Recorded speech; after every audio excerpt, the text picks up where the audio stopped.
Good morning students. अब हम करने जा रहे हैं Newton second law of motion. Newton के जो फर्स्ट लॉ थे, न्यूटन फर्स्ट लॉ ऑफ जो मोशन था, उसके अंदर हमने ये पढ़ा था कि किसी भी ऑब्जेक्ट की जो इनिशियल स्टेट है, चाहे वो मोशन की है चाहे रेस्ट की है, उसको चेंज करने के लिए हमें फोर्स की आवश्यकता पड़ती है। तो फोर्स का काम क्या था? फोर्स का काम था वह ऑब्जेक्ट यदि रेस्ट में है तो उसको मोशन में लाना, और यदि वह यूनिफॉर्म मोशन में है यानी वह यूनिफॉर्म वेलोसिटी से मूव कर रहा है तो उसकी वेलोसिटी को चेंज करना, जब तो उसकी मोशन चेंज होगी। तो यूनिफॉर्म मोशन में यदि ऑब्जेक्ट चल रहा है यानी कि वह यूनिफॉर्म वेलोसिटी से चल रहा है, तो वेलोसिटी को चेंज करने के लिए हमें एक अनबैलेंस्ड फोर्स यानी एक डायरेक्शन विशेष में नेट फोर्स की आवश्यकता पड़ती थी, जो हमें एक्सटर्नली लगाना पड़ेगा। ये जो चेंज इन वेलोसिटी कर रहा है फोर्स का काम क्या है? वेलोसिटी में चेंज करना, इसको कहते हैं एक्सीलरेशन। यहां तक न्यूटन का पहला नियम अपना स्टेटमेंट देता है कि वेलोसिटी में चेंज करवाना है तो हमें फोर्स की जरूरत पड़ेगी, परंतु कितना फोर्स लगाने से वेलोसिटी में कितना चेंज होगा, फोर्स को हम कैसे मेजर करेंगे कि हमने वेलोसिटी में इतना चेंज कर लिया है तो फोर्स इतना हुआ या इतना फोर्स हमें चाहिए वेलोसिटी में इतना चेंज करने के लिए। यानी ये जो संबंध है कि चेंज इन वेलोसिटी यानी एक्सीलरेशन और फोर्स, इसमें क्या रिलेशन है, ये न्यूटन का पहला नियम इसके बारे में कुछ भी नहीं कहता है। तो फिर न्यूटन का सेकंड नियम की बात आती है कि अब भाई समस्याएं तो सामने हैं। अब जैसे कुछ एग्जांपल्स और लीजिए। एक टेबल टेनिस की बॉल है और एक क्रिकेट की बॉल है। टेबल टेनिस की बॉल को भी मैं उसी वेलोसिटी से किसी पे मारता हूं, मैं नहीं मारता, एग्जांपल दे रहा हूं। और क्रिकेट की बॉल भी उसी वेलोसिटी से किसी पे मारी जाती है। दोनों सेम वेलोसिटी से एक जैसे आदमी को हर्ट कर रही है, तो कौन ज्यादा उस आदमी को हर्ट करेगा? निश्चित रूप से क्रिकेट की बॉल से उसको ज्यादा लगेगी, टेनिस की बॉल से उसको कम लगेगी। अब आपसे पूछा जाए ऐसा क्या हुआ, आप कह दोगे इसमें क्या है, वो तो हल्की थी, वो क्रिकेट की बॉल जो है वो भारी है, टेनिस की बॉल हल्की है। ठीक है भाई, मान लिया कि भारी वस्तु जो होगी यानी जिसका मास ज्यादा होगा वो ज्यादा चोट पहुंचाएगी। ठीक है, चोट पहुंचाने का मतलब किसी पे इंपैक्ट डालना, अपना प्रभाव डालना। बात हम एक ट्रक की करते हैं। एक ट्रक और एक साइकिल वाला दोनों सेम स्पीड से जा रहे हैं और सामने किसी आदमी को टक्कर मारते हैं। तो साइकिल वाला जिसको टक्कर मारता है उसी स्पीड से, उस आदमी को थोड़ी चोट कम पहुंचती है, और उतना उसी स्पीड से ट्रक वाला जब उसको चोट पहुंचाता है हो सकता है वो आदमी मर भी जाए। इसमें भी आप कह दोगे कि जो भारी वस्तु थी उसने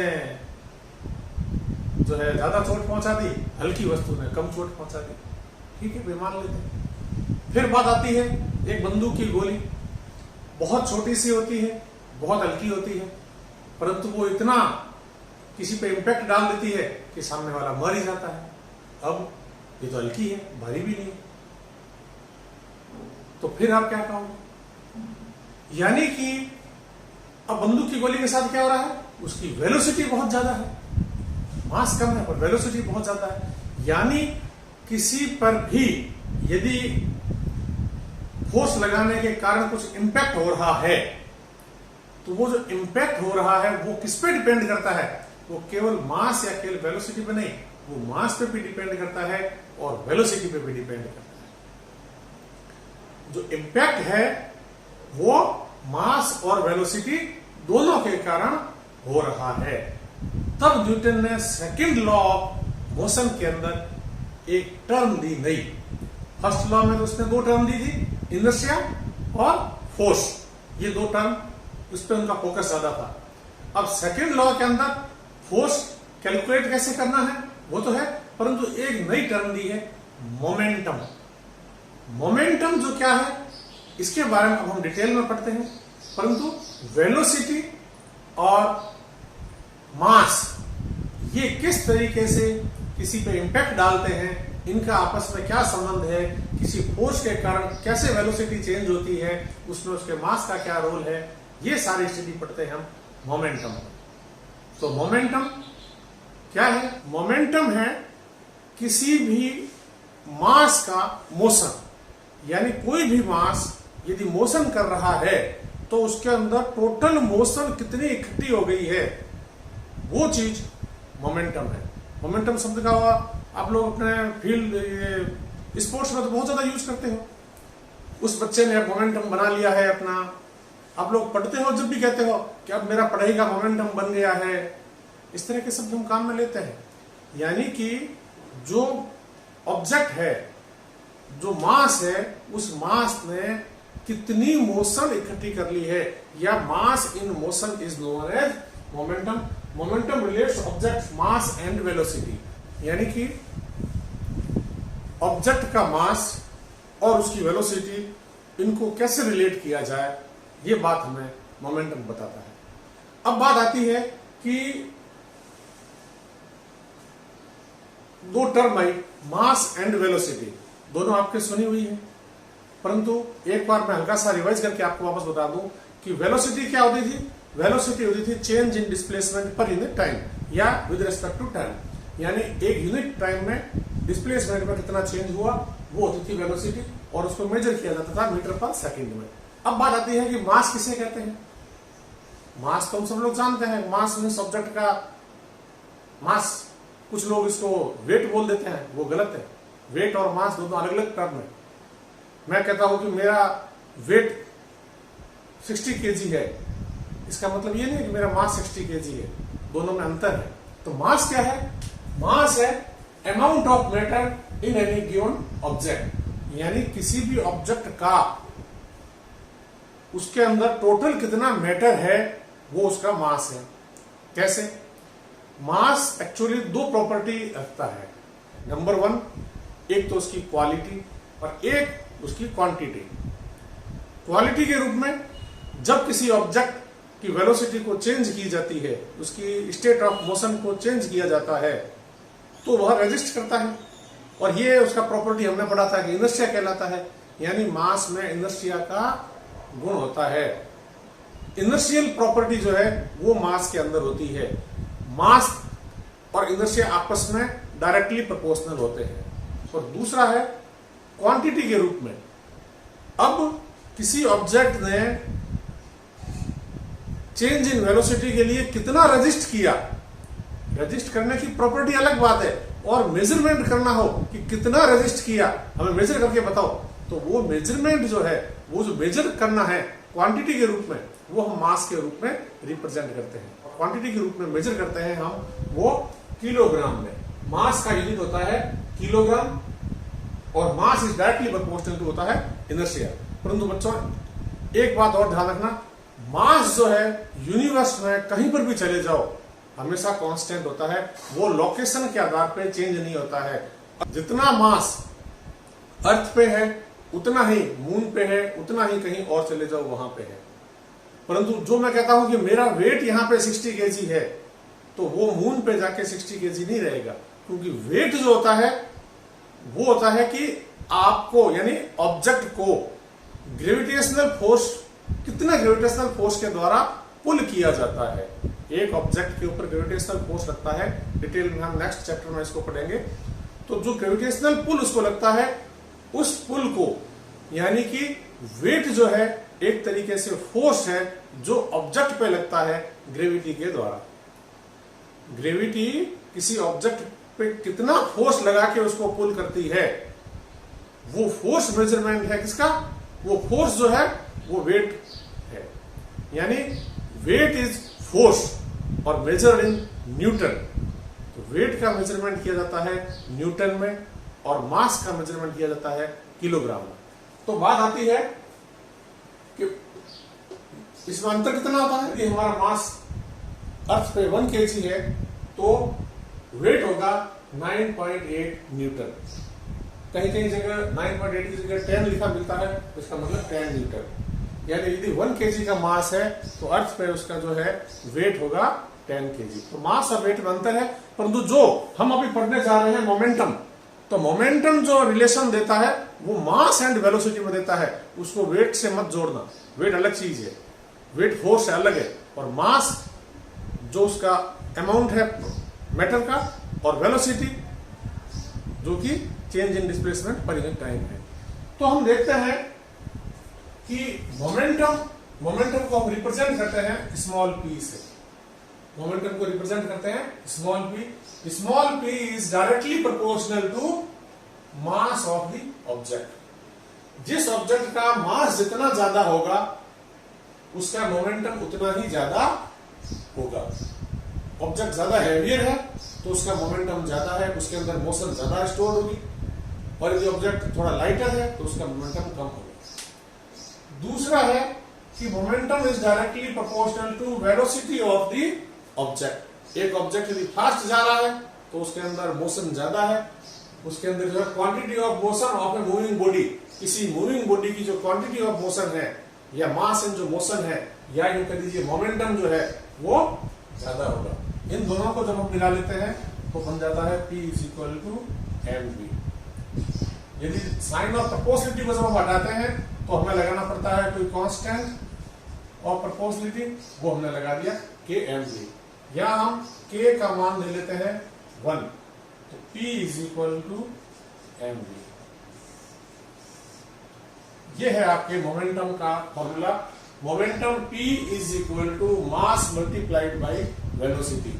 अब वेलोसिटी एक वेक्टर क्वांटिटी है, मोमेंटम भी एक वेक्टर क्वांटिटी है। तो पहले आ जाता है इसकी यूनिट में कि मोमेंटम की यूनिट क्या होती है। मोमेंटम की यूनिट होगी मास की यूनिट मल्टीप्लाइड बाई वेलोसिटी की यूनिट। तो मास की यूनिट होती है kg और वेलोसिटी की यूनिट होती है मीटर पर सेकेंड। तो मोमेंटम की यूनिट हो गई kg मीटर पर सेकेंड।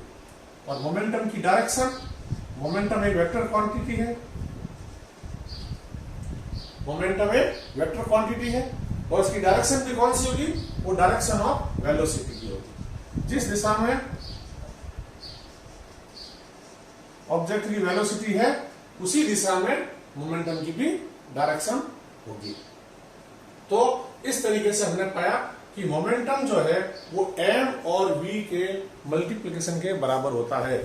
अब बात आती है, एक प्रॉब्लम आती है कि जब कोई बच्चा क्रिकेट खेल रहा होता है और वह कैच करता है किसी आने वाली बॉल को, तो जब बॉल को कैच करता है तो वो कैच करने के बाद अपने हाथों को थोड़ा सा पीछे ले जाता है।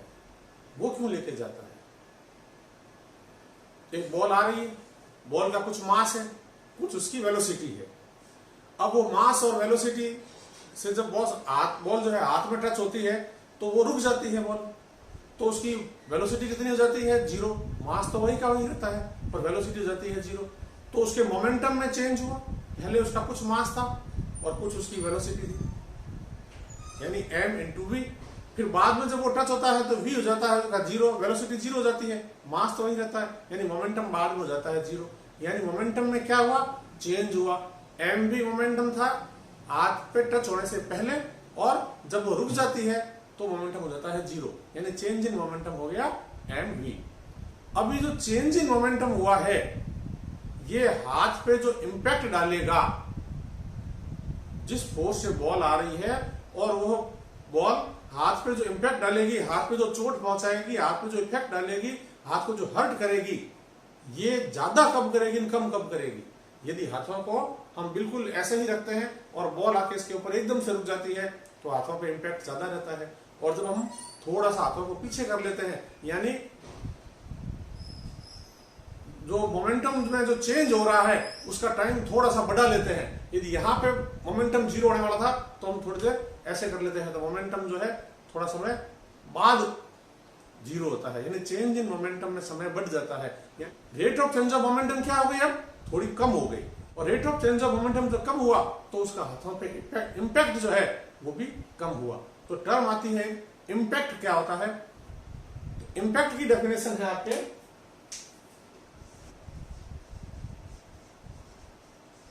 इंपैक्ट बराबर होता है हाई फोर्स फॉर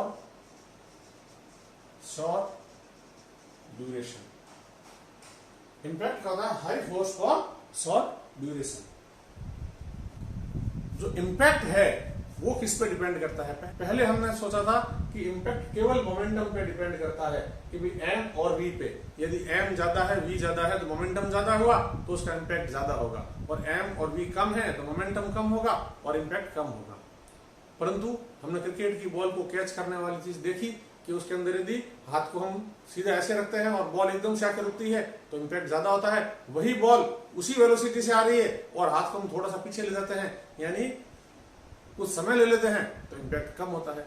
या इंपैक्ट जो है एक चीज और पे डिपेंड करता है, वो है टाइम, यानी चेंज इन मोमेंटम जो हुआ है वो कितने समय में हुआ है, या यूं कह दीजिए rate of change of momentum.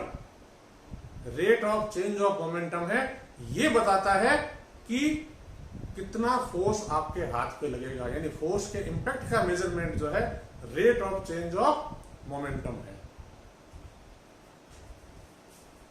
अब आती है बात कि अब मैं इसको यहां लिख देता हूं। माना कि एक ऑब्जेक्ट है जिसका मास है m। सपोज एक ऑब्जेक्ट का मास है m, इसकी इनिशियल वेलोसिटी है u, और मान लीजिए इनिशियल टाइम t1 पे हम सारा मेजरमेंट कर रहे हैं, तो इसका मोमेंटम p1 किसके बराबर हो जाएगा? p1 हो जाएगा p1 at time t1 is equal to mu। ये ऑब्जेक्ट थोड़ी देर बाद में अपनी वेलोसिटी को चेंज कर लेता है, और मान लीजिए एट टाइम t2 पे, t2 टाइम पे यानी थोड़े समय बाद में मास तो इसका यही रहना है, परंतु इसकी वेलोसिटी जो है चेंज होके और v हो जाती है, इसकी वेलोसिटी हो जाती है v। तो momentum p2 at time t2 कितना हो गया? mv। इस समय मास m है, वेलोसिटी v है, तो चेंज इन मोमेंटम कितना हुआ? Change in momentum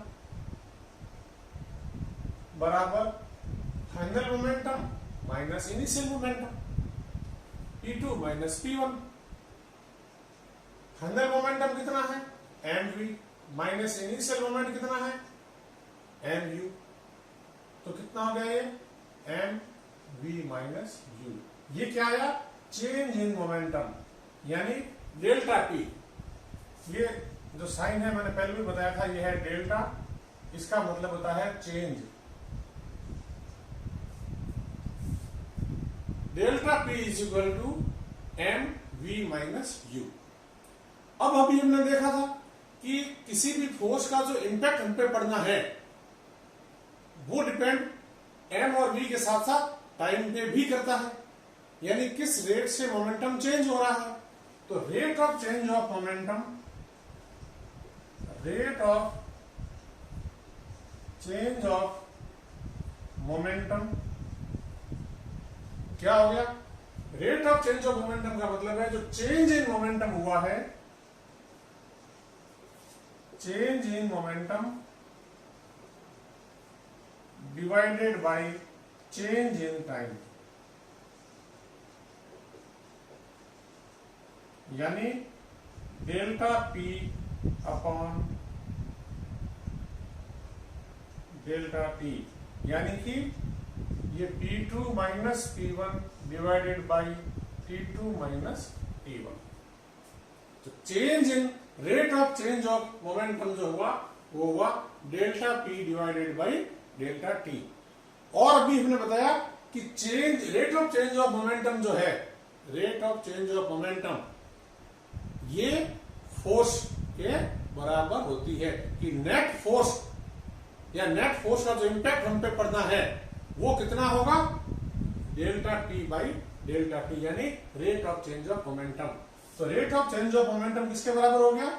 rate of change of momentum हो गया आपके फोर्स, जो नेट फोर्स है उसके बराबर हो गया। यही न्यूटन का सेकंड लॉ है। कि rate of change of momentum is equal to force applied, या force applied is directly proportional to rate of change of momentum. ये न्यूटन का सेकंड लॉ है। अब इसमें थोड़ा सा हम चेंज और कर लेते हैं कि F net is equal to किसके बराबर हुआ। अभी हमने जैसे कहा कि P2 minus P1 upon P2 minus P1, यानी change in momentum divided by change in time. ठीक है, अब यदि ये चेंज इन टाइम ये हो गया आपके M V minus M U, या यूं ले लीजिए M V minus U divided by delta T, यानी कि एम वी माइनस यू क्या है, final velocity minus initial velocity, यानी change in velocity divided by change in time. तो change in velocity divided by change in time क्या होता है, rate of change of velocity with respect to time. ये हमने पढ़ा है, वो होता है एक्सीलरेशन। ये हो गया आपके एम ए, यानी नेट फोर्स अप्लाइड जो होगा वो मास और एक्सीलरेशन के प्रोडक्ट के बराबर होगा। ये भी न्यूटन का सेकंड लॉ है। यानी न्यूटन के सेकंड लॉ की हम दो डेफिनेशन दे सकते हैं। नंबर वन कि न्यूटन सेकंड लॉ ये कहता है कि rate of change of momentum is equal to force applied, या यूं कह दीजिए force applied is equal to product of mass and acceleration.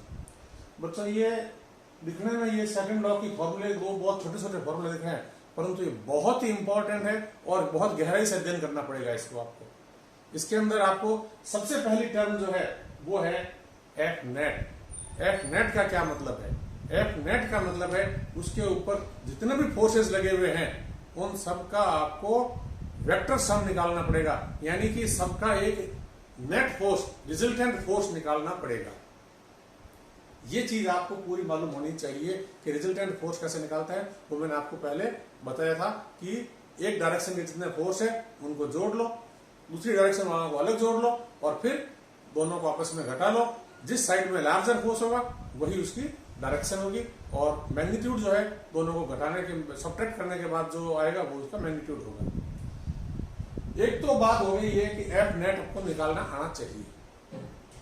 दूसरी बात है कि मोमेंटम निकालना भी अपने को आना चाहिए कि मोमेंटम कैसे निकाला जाए। अब ये जो फॉर्मूला है ये तो है न्यूटन के सेकंड लॉ का फॉर्मूला, ये इससे डिराइव हुआ है। ये लिमिटेड जगह पे लग सकता है, हर जगह ये नहीं लग सकता। अब आप पूछोगे लिमिटेड कैसे, ये केवल वही लग सकता है जहां मास जो है वो कांस्टेंट रहे। यदि कहीं मास चेंज हो गया तो ये फॉर्मूला नहीं लगेगा। अब आप कहोगे कि अभी तो सर आपने बताया कि मास ऑब्जेक्ट का यूनिवर्स में हर जगह सेम रहता है। बिल्कुल मैंने सही बताया, परंतु कुछ सिचुएशंस ऐसी है जहां मास चेंज हो जाता है। आइंस्टीन ने जो थ्योरी दी थी अभी न्यूटन के बाद, उसके अंदर ही बताया कि यदि ऑब्जेक्ट लाइट की वेलोसिटी के इक्विवेलेंट किसी वेलोसिटी में मूव कर रहा है तो उसका मास चेंज होता है, उसका मास बढ़ने लग जाता है। चलो अपने अभी उस पर नहीं जाएंगे। अभी अपना यह है कि F net is equal to mass into acceleration और change in momentum, rate of change of momentum. ये न्यूटन के सेकंड लॉ है। अब मैं आपको इसकी डेफिनेशन लिख के दे देता हूं ताकि आपको थोड़ा पढ़ने में इजी रहे।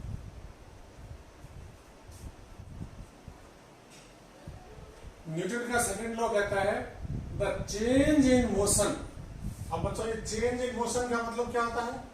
चेंज इन मोशन का मतलब होता है कि ऑब्जेक्ट की वेलोसिटी, जो यूनिफॉर्म वेलोसिटी से ऑब्जेक्ट चल रहा है उसकी वेलोसिटी में चेंज करना। तो चेंज इन मोशन जो है is directly proportional to the magnitude of the force impressed, यानी उसके ऊपर जो फोर्स लगा है उसके वो डायरेक्टली प्रोपोर्शनल होता है, and is made in the direction of straight line in which that force impressed. यानी वो जो चेंज हो रहा है, यानी वेलोसिटी में जो चेंज हो रहा है उसकी डायरेक्शन कौन सी होगी? जिस डायरेक्शन में फोर्स लगा है। ये न्यूटन का ओल्ड वर्जन है। थोड़ा सा इसको चेंज कर लेते हैं तो हम क्या लिखते हैं कि द चेंज इन मोशन की जगह लिख देते हैं टर्म हम एक्सीलरेशन। एक ही बात है। चेंज इन मोशन की जगह लिख देते हैं एक्सीलरेशन। तो acceleration of a body is inversely proportional to the mass and directly proportional to the resultant external force acting on it. यानी कि जो एक्सीलरेशन होता है ये इनवर्सली प्रोपोर्शनल टू मास, यानी acceleration is inversely proportional to mass, और directly proportional to external force, यानी acceleration is directly proportional to external force या नेट फोर्स कह लीजिए या एक्सटर्नल फोर्स, कुछ भी कह लीजिए, एक ही बात है। एक्सटर्नल फोर्स जितना भी लगा है उसका नेट फोर्स कितना हुआ, इन दोनों को मिलाते हैं तो acceleration is directly proportional to F external divided by M. यहां नेट लिख दीजिए आप बदलकर ताकि हमारा एक ही रहे, net.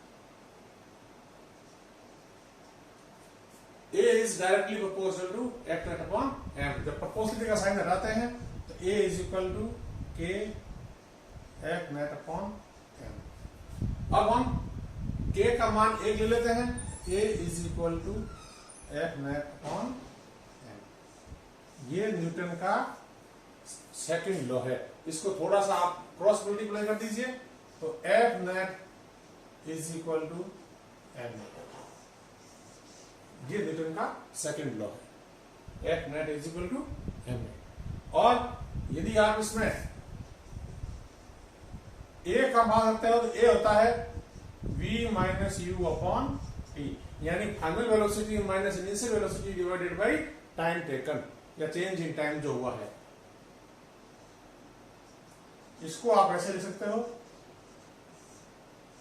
Change in time, time की जगह डेल्टा टी भी लिख सकते हो, delta change in time. M B minus M U यानी final momentum minus initial momentum, final momentum minus initial momentum upon change in time, ये हो गया आपके चेंज इन मोमेंटम अपॉन, ये है एफ नेट, यानी rate of change of momentum is equal to F net. आप ऐसे करो चाहे जो पहले मैंने बताया वैसे करो, दोनों एक ही बात है।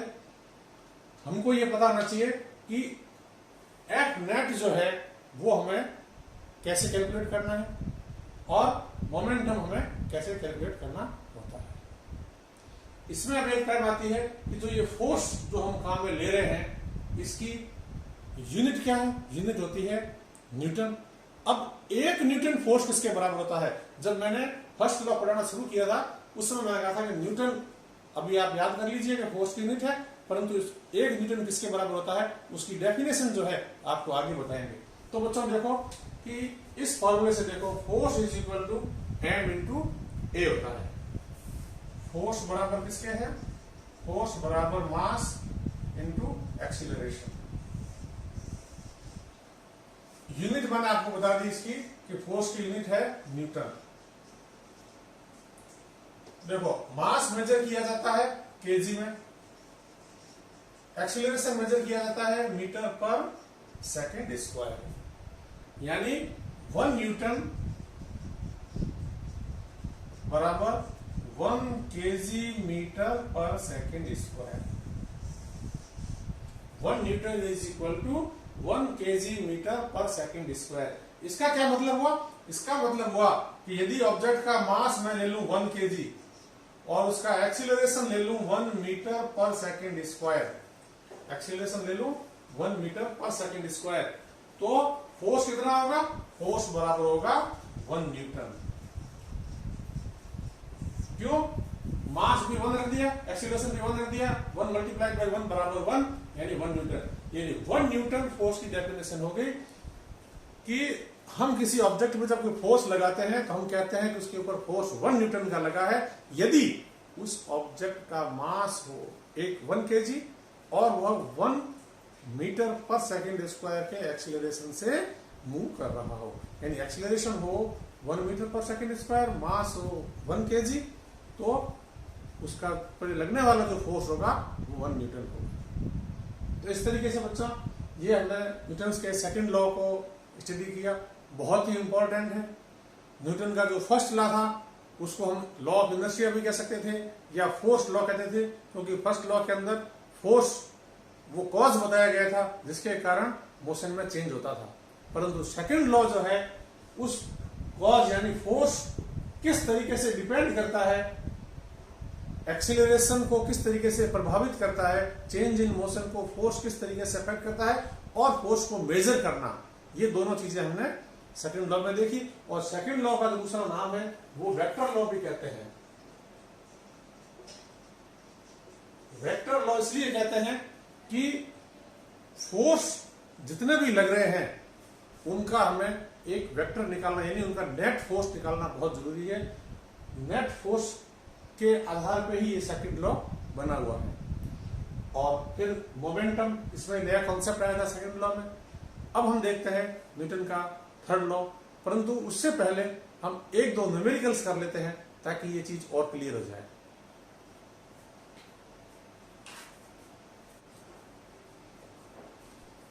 एग्जाम्पल है आपके 9.1 और पेज नंबर है 120। A constant force acts on an object of mass 5 kg। तो मास दिया हुआ है आपके 5 kg for a duration of 2 second. Time दिया हुआ है 2 सेकेंड।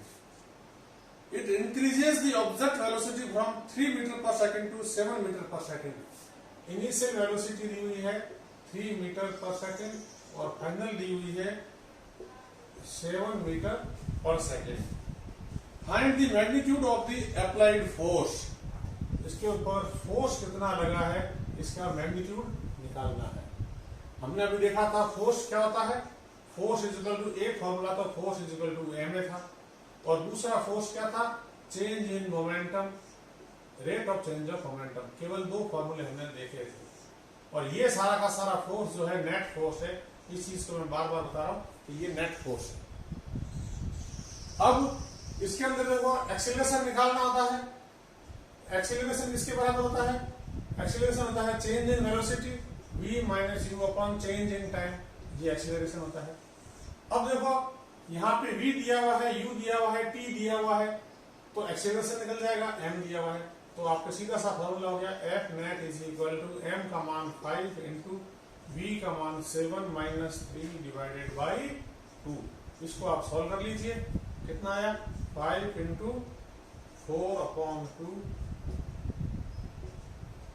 10, और 10 क्या न्यूटन, 10 न्यूटन फोर्स आ गया। नेक्स्ट क्वेश्चन क्या कहता है, नेक्स्ट कहता है कि now if the force was applied for a duration of 5 second. अब ये कह रहा है कि फोर्स जो लगाया गया ये टाइम यदि 5 सेकेंड होता। नेक्स्ट क्वेश्चन कहता है कि यदि फोर्स को 5 सेकेंड के लिए लगाया गया होता, what would be the final velocity of the object. 2 second के लिए लगाया जब तो वेलोसिटी आ गई थी 7 मीटर पर सेकेंड। अब फोर्स को लगा दिया है 5 सेकेंड के लिए, तो बतानी है फाइनल वेलोसिटी कितनी होगी। अब ये बताओ कैसे होगा बच्चों। एक फॉर्मूला आपने पढ़ा होगा v is equal to u plus eighty.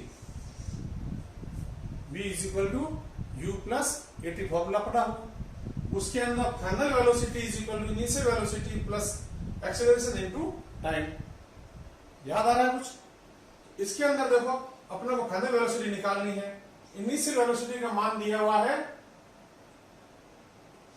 3, ठीक है ना, और प्लस a का मान हमने निकाल लिया a, और t का मान आ गया आपके 5। तो कितना हो गया ये,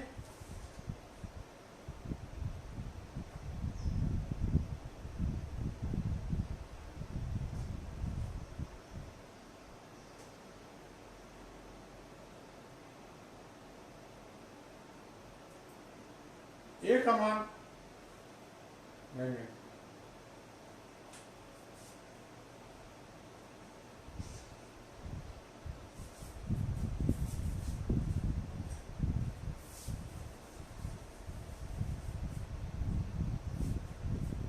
v is equal to u plus 80। तो इसके अंदर आपको u का मान दिया हुआ है 3 प्लस a का मान तो बच्चों दिया हुआ ही नहीं है कहीं। a का मान तो v minus you upon time होता है, या अपन कहते हैं कि ए बराबर फोर्स डिवाइडेड बाई मास, तो ए बराबर क्या होता है v minus you upon T कहिए, और या फोर्स इज इक्वल टू ए का मान आता है force net divided by mass. तो फोर्स नेट लगा हुआ है आपके 10 डिवाइडेड बाई मास। मास कितना दिया हुआ है, मास दिया हुआ है 5, यानी 2 मीटर पर सेकेंड स्क्वायर। ए का मान दिया आपने 2 इंटू टी का मान लगा दीजिए आप, दिया हुआ है 5 सेकेंड, यानी 13 मीटर पर सेकेंड। आप यहां 80 की जगह डायरेक्ट फोर्स अपॉन मास भी रख सकते हो, इंटू टी से गुणा करना ही पड़ेगा। नेक्स्ट क्वेश्चन है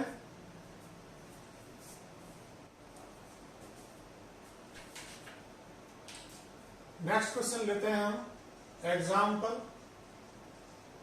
9.3 page 121। A motor car is moving with a velocity of 108 kilometre per hour. तो इनिशियल वेलोसिटी दे दी है आपके 108 kilometre per hour and it takes 4 second to stop after the brakes were applied. तो 4 second के बाद में यह स्टॉप हो जाता है। तो चेंज इन टाइम वेलोसिटी में तो है 4 सेकेंड, और फाइनल वेलोसिटी हो जाती है 0, क्योंकि वो ब्रेक लगाने के बाद रुक जाती है। Calculate the force exerted by the breaks on the motor car if its mass along with the passengers is 1000 kg। तो मास दिया हुआ है 1000 kg। निकालना क्या है, हमें फोर्स निकालना है कि फोर्स कितना हुआ। अब बच्चों इसके अंदर तो सेकंड दिया हुआ है, ये किलोमीटर पर आवर दिया हुआ है। तो सबसे पहला फिजिक्स में काम यही था कि अपने यूनिट को कन्वर्ट करो।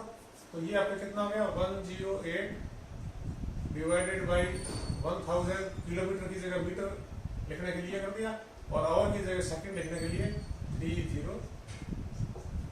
3600। इसको मल्टीप्लाई किया, कितना हो गया,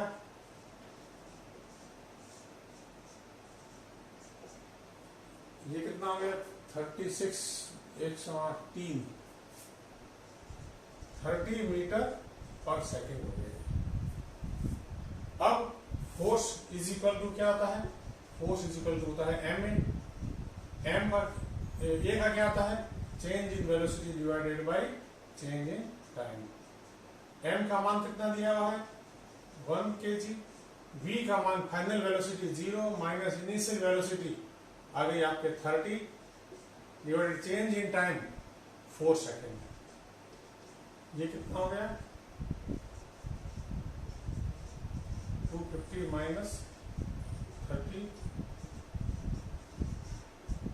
माइनस 7500 न्यूटन का फोर्स चाहिए। माइनस साइन क्यों आया, क्योंकि वेलोसिटी में जो चेंज हुआ है तो वेलोसिटी हायर से लोअर हुई है, यानी एक्सीलरेशन जो है नेगेटिव है।